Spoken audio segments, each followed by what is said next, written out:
नमस्कार दोस्तों, स्वागत है एक बार फिर से आप सभी का स्काई एजुकेट के यूट्यूब चैनल पर। और मैं हूं आपके साथ एसके कटारिया। तो प्यारे साथियों, हिंदी भाषा की शिक्षण विधियों की वीडियो सीरीज यह चल रही है और यह है वीडियो का भाग 15 है, जिसमें आज हम पढ़ेंगे दल शिक्षण को।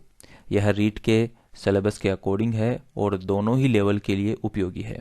इसके साथ ही यह C TET, M P TET, UP TET या अन्य जो भी टेट के एग्जाम हैं उन सभी के लिए भी उपयोगी है। तो चलिए बिना समय गवाए इस वीडियो को शुरू करते हैं।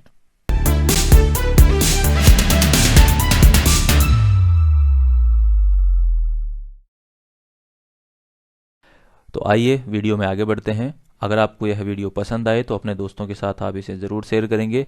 यदि आपको कोई भी डाउट रहे तो निसंकोच आप कमेंट करके पूछ लीजिएगा और चैनल भी सब्सक्राइब कर लीजिएगा यदि आपने अभी तक नहीं किया है तो, ताकि आने वाले वीडियोज़ का नोटिफिकेशन आपको मिलता रहे। तो आज का अपना टॉपिक है दल शिक्षण विधि।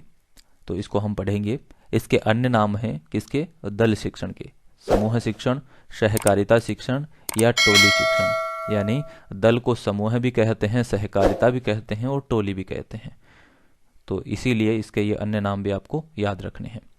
दल शब्द का क्या अर्थ है आप सभी समझ गए होंगे। दल यानी समूह है, दल यानी टोली, दल यानी सहकारिता। यानी दल शिक्षण में शिक्षकों का समूह होता है जो शिक्षण कार्य करवाता है। तो देखिए यहाँ पर समझिएगा, लिखा हुआ है दल अर्थात समूह है।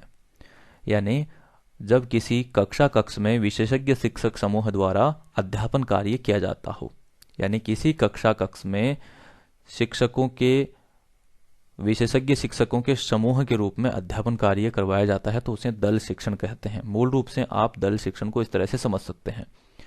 देखिए, दल शिक्षण विधि में भाग लेने वाले शिक्षक सभी साधनों, रुचियों एवं दक्षता के आधार पर अध्यापन कार्य करवाते हैं। यानी शिक्षकों का जो समूह आता है वो संपूर्ण साधनों के साथ में आता है, संपूर्ण शिक्षक सामग्रियां और अपनी दक्षता और छात्रों की रुचि और अध्यापक की रुचि दोनों एक साथ में कार्य करती हैं।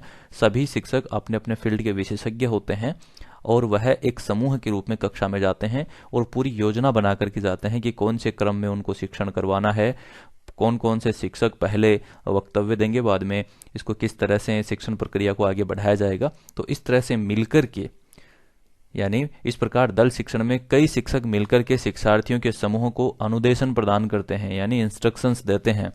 सभी शिक्षक शिक्षण की योजना व इसका क्रियान्वयन कक्षा में एक साथ उपस्थित रहकर क्रमानुसार करते हैं ताकि पाठ में क्रमबद्धता बनी रहे। यानी जो पाठ वो पढ़ा रहे होते हैं, जो भी विषय वस्तु वो पढ़ाने के लिए आते हैं, उसमें क्रमबद्धता के साथ में वह अनुदेशन प्रदान करते हैं। दल शिक्षण विधि का विकास सबसे पहले 1955 में हार्वर्ड विश्वविद्यालय अमेरिका में शोध छात्र मिशिगन व हार्वे द्वारा किया गया। यानी इसका विकास सबसे पहले अमेरिका में हुआ। कौन से विश्वविद्यालय में? हार्वर्ड विश्वविद्यालय में। किसके द्वारा? शोध के छात्र मिशिगन व हार्वे के द्वारा किया गया। डेविड वारविक के अनुसार ये इसकी परिभाषा देते हैं किसकी? दल शिक्षण की। कि दल शिक्षण क्या है? तो देखिएगा, दल शिक्षण व्यवस्था का एक स्वरूप है जिसमें कई शिक्षक अपने स्रोतों, अभिरुचियों तथा दक्षताओं को एकत्रित करते हैं और छात्रों की आवश्यकताओं के अनुसार शिक्षकों की एक टोली द्वारा प्रस्तुत किया जाता है।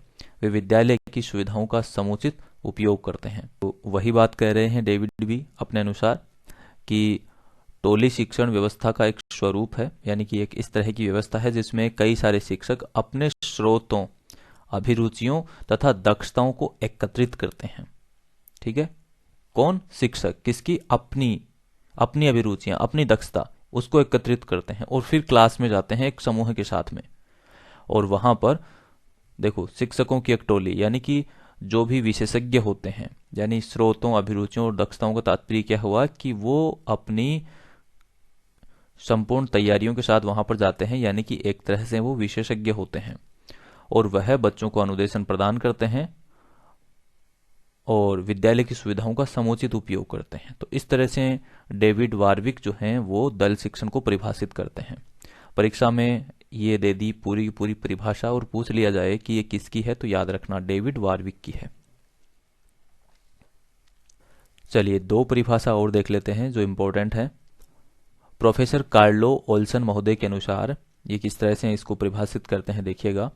अतिरिक्त ज्ञान एवं कौशल से युक्त 2-3 अध्यापक परस्पर सहयोग से किसी शीर्षक की शिक्षण योजना का निर्माण करते हैं एवं एक ही समय में छात्र समूह को पढ़ाते हैं, तब वह विधि दल शिक्षण विधि कहलाती है।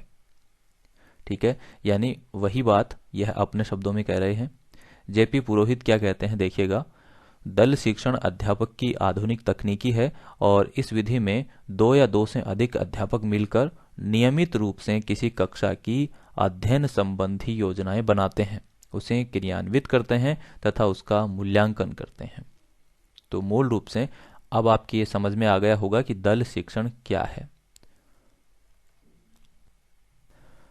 अब एक महत्वपूर्ण बात यह है कि यह विधि उच्च कक्षाओं के लिए ही उपयुक्त मानी जाती है।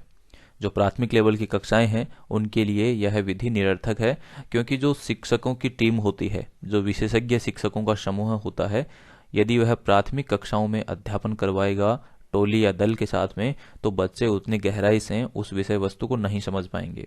तो उनके लिए यह पूरी तरह से अनुपयुक्त है।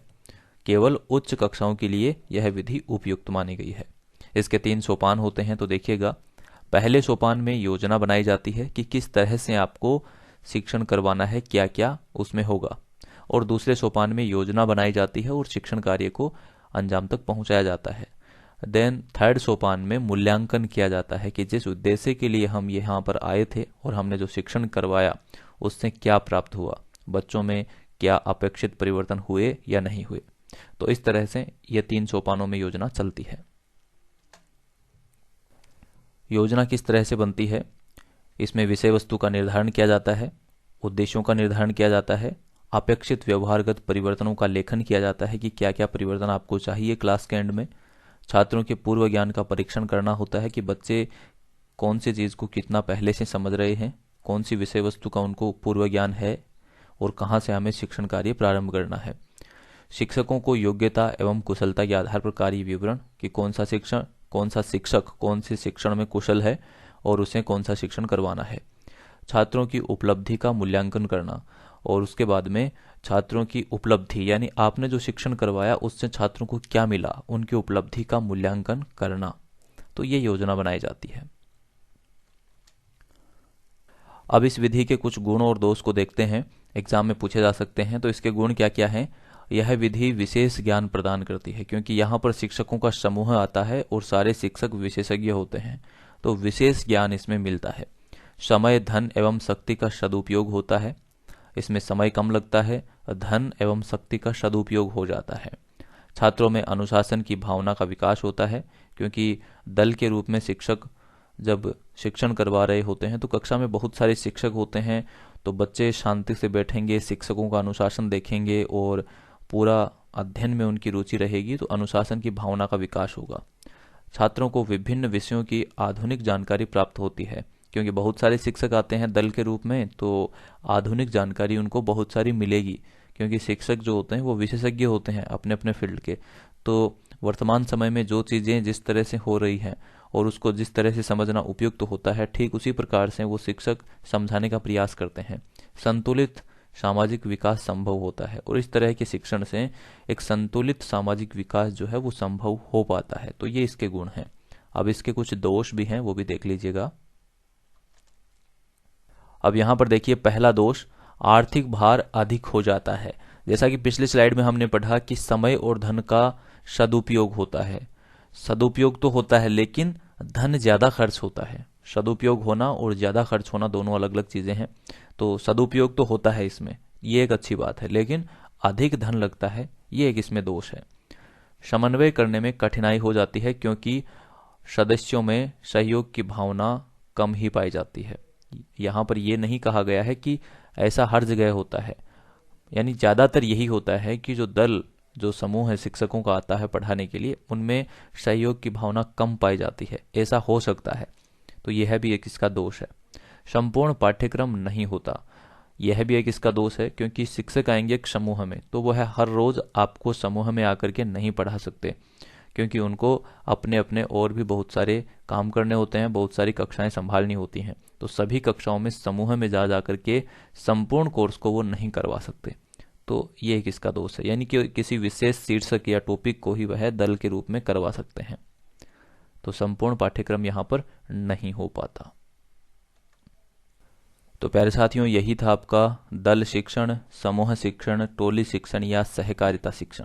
उम्मीद करता हूँ ये सभी बातें आप समझ पाए होंगे। अगर आपको समझ आया है तो चैनल को सब्सक्राइब करके बेल आइकन को हिट कर दीजिएगा और इस वीडियो को अपने दोस्तों के साथ भी शेयर कर दीजिएगा। और अगर आपको कोई भी डाउट हो या कुछ भी आप पूछना चाहें तो निसंकोच कमेंट करके पूछ सकते हैं। इस वीडियो की पीडीएफ आपको अपने टेलीग्राम ग्रुप में मिल जाएगी जिसका नाम है स्काई एजुकेयर। और मैं मिलूंगा आपसे नेक्स्ट वीडियो में। तब तक के लिए नमस्कार। जय हिंद, जय भारत।